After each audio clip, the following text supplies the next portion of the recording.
Right, so for today's video, we're going to be talking about a situation where a TikToker is having to fight back against some massive companies. We're talking about like cease and desist, further lawsuit threats, like there's a lot to talk about here. Now for any of this to make sense, let's actually add some context to the situation. So there's a few people / companies you need to be aware of here. The first person you need to be aware of is a TikToker called Cassey with 3.7 million followers. Cassey is the owner of a brand called PopFlex, and the specific product you need to be aware of in this situation are these pirouette skirts that Cassey sells on PopFlex. They're like exercise skirts with the shorts underneath, right? Now there's two other brands you need to be aware of. The first one being Nordstrom Rack. You might have heard of Nordstrom before. They're like a designer clothing store. Nordstrom Rack, of course, owned by Nordstrom. This is their other store. I believe they sell like less expensive items. And also you need to be aware of a brand called Gore-Tex. This is their website right here. Because Nordstrom Rack recently was selling a Skort that was made by Gore-Tex, and this is it right here. And if we show a side-by-side comparison between this and PopFlex, they're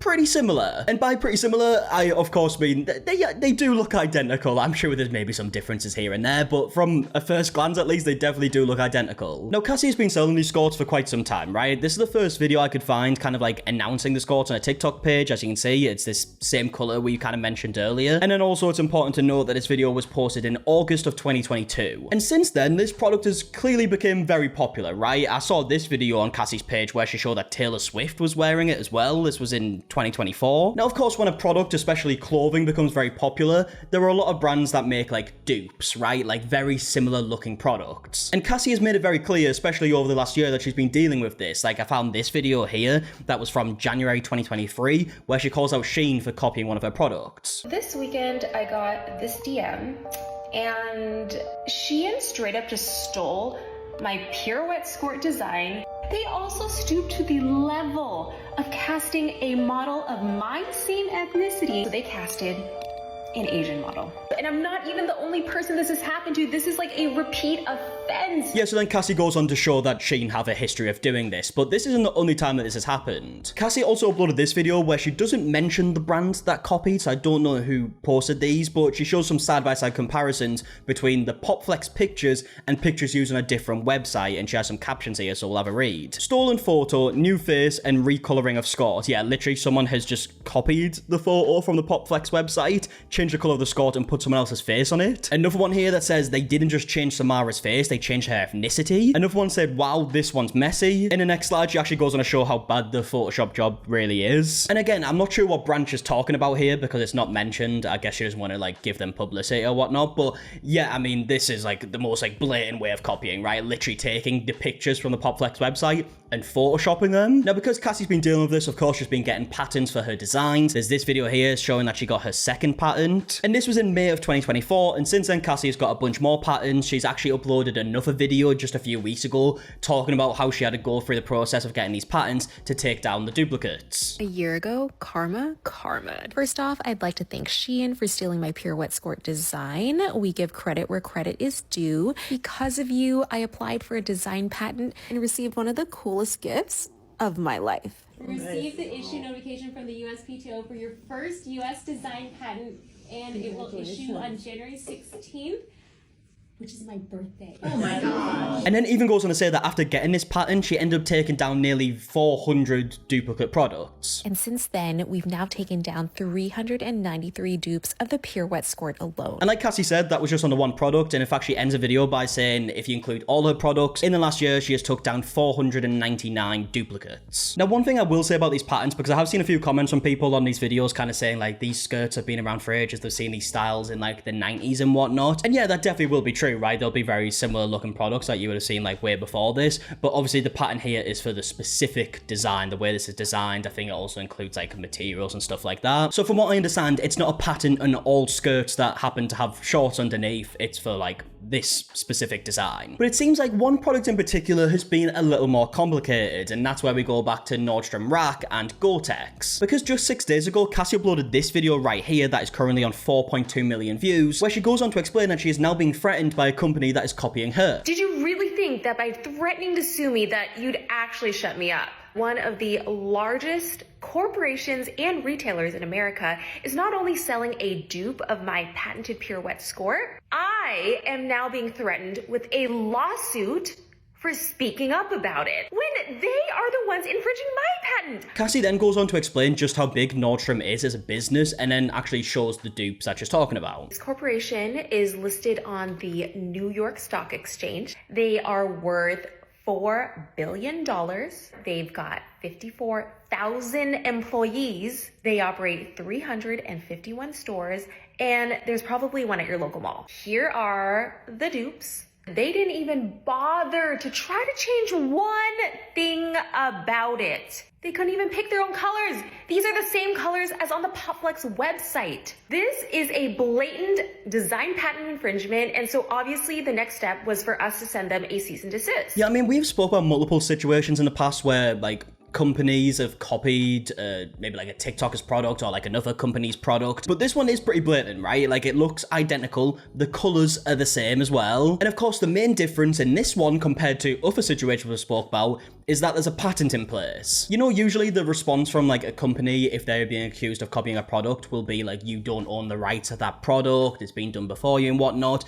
But if there's a patent in place, that kind of changes things. But like Cassie just said, she did end up sending a cease and desist, and she did receive a response, but it probably wasn't the response that she was after. Then, on my birthday, I get this email. Okay, so a couple of things straight away. First of all, it seems like a lot happens on Cassie's birthday, right? Her previous birthday, she got her first patent. This birthday, she is being threatened with legal action. But also, if we take a look at this response, obviously a lot of it's blurred out, so we can't see all of it. We can really only see a couple of lines, but it says, if Oh Gorgeous pursues any further infringement allegations to our customers, BKF will file claims for unfair competition and tortious interference with business. Now, we will get to a lawyer's point of view on this in just a second, where they'll be able to speak about it a lot better than I can. But basically, from what I understand here, tortious interference is where someone will interfere with a business deal, right? So, for example, in this case, it would be Gore-Tex and Nordstrom have this deal to sell Gore-Tex's Skort on Nordstrom's website, and the tortious interference claims were because PopFlex are kind of getting in the middle of it, sending a cease and desist, which could affect that deal. Now, as we will see later when we watch a video from a lawyer, it's not as simple as you can just sue someone for getting in the middle of that deal. There's some guidelines here. But first, let's actually carry on with Cassie's video, because she goes on to show the law firm that sent her this letter and shows that they're representing Gore-Tex. So, who is it that sent me this legal letter on my birthday? CM Law. Who is it that they're representing? Gore-Tex, which is the label on the dupe Skort. Oh, and the audacity to call their dupe a one-of-a-kind creation, Which is being sold at Nordstrom Rack. Okay, so I'm recording this clip after I record the full video because I've just seen something that's kind of important to mention here, because I thought this letter sent by CM Law was just representing Gore-Tex, but if we actually look in the comments here, Cassie has left a comment saying, let me clarify, CM Law responded for both parties, stating they received our cease and desist to Nordstrom too, so Nordstrom is aware and not taking responsibility. So basically, this letter is representing Nordstrom and Gore-Tex, not just Gore-Tex. I think that's important to mention. And in fact, Cassie ends this video by kind of talking directly to Nordstrom and saying, like, you could just work with me, you don't have to sell these dupe products. I have had nothing but admiration for your company. I have been a loyal customer. Instead of letting one of your vendors treat me like this and try to shut me up, you know the other option is that you could work with me, right? Like, you could sell the real PopFlex Pure Wet Skort if you wanted to. Nordstrom buyers, wherever you are, whoever you are, I hope you get this message, because I would love to give us a second chance. Send me an email. My DMs are open. I'll even check my LinkedIn messages. Okay, so that's Cassie's response to it all, right? Now, let's take a look at this video from Joanna L. Molinaro, who is a lawyer, right? But does actually start off this video by saying that she is Cassie's friend also, so yeah, obviously you can bear that in mind. They might come across like a bit biased. I don't know. She's obviously saying that for like transparency's sake. But Joanne does go on to talk about these tortious interference claims and says it doesn't really apply here because Gore-Tex would have to prove that PopFlex did this without any justification. Now, obviously, there's a big problem with the duper's claim. Under every state law for tortious interference, the person who's, quote, interfering needs to be doing so without justification. They need to be able to allege that with a straight face in order to just make a basic prima facie claim, like we're not even at defenses yet, just in order to state a claim that won't get dismissed right out of court, they need to be able to say that Cassie has no justification for interfering. And in fact goes on to say that if this does go to court and Gore-Tex go through with their claims against Cassie and PopFlex, PopFlex wouldn't even have to prove that Gore-Tex infringed their patent, they would just have to prove that they have a good faith belief that Gore-Tex infringed their patent. And here's the other thing.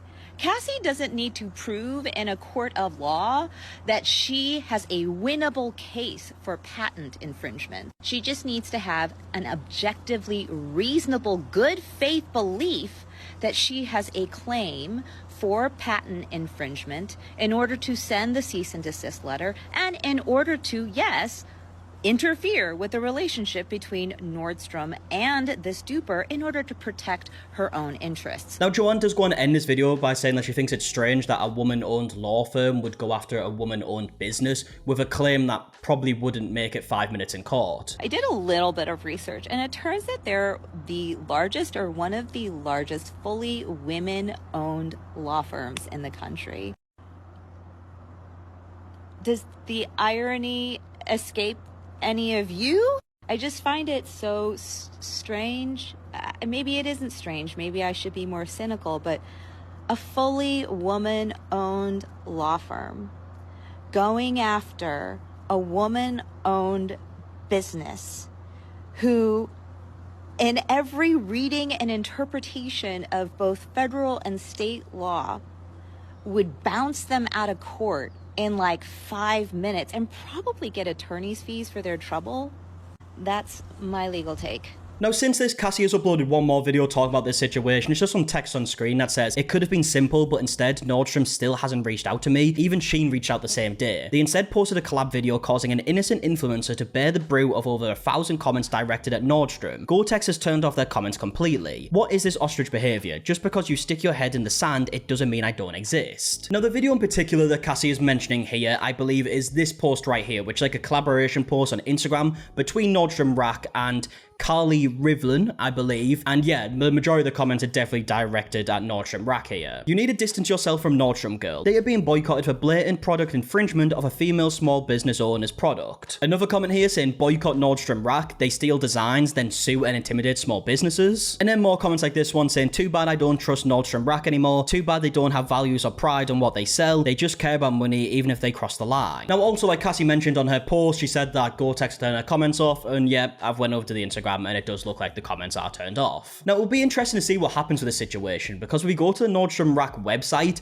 the skirt is sold out and says this item is no longer available. I don't know if that means it is actually sold out or they have just took it down. From everything we're hearing, I don't think that Gore-Tex will take Cassie to court, because again, from everything we're hearing, it probably wouldn't go too well, especially considering there is a patent in place. Like again, before when we spoke about situations like this, like the company will be like, you don't own the rights to that product, but if a patent's in place, it kind of means they do, like to a certain extent, right? It's all to do with like materials and the style and everything else. Like there is some comments on Cassie's videos saying stuff like, "I had this skirt in the 90s, didn't know they made a comeback." Another comment here saying, "Wait, haven't these skirts been around for like ever?" And yeah, of course there will be like Skorts that look very similar that have been around for some time, like before Cassie had started making them. But again, with patents, it's to do a lot with like the specifics and like materials and whatnot. So again, it will be interesting to see how this kind of goes. I would love to know your thoughts in the comment section down below of what you think will happen here, and maybe we'll get a future update. But for now, that's all the information we have. So if you did enjoy the video, please leave a like down below, subscribe if you are new, and until the next one, I'll see you guys in a bit. All right, goodbye.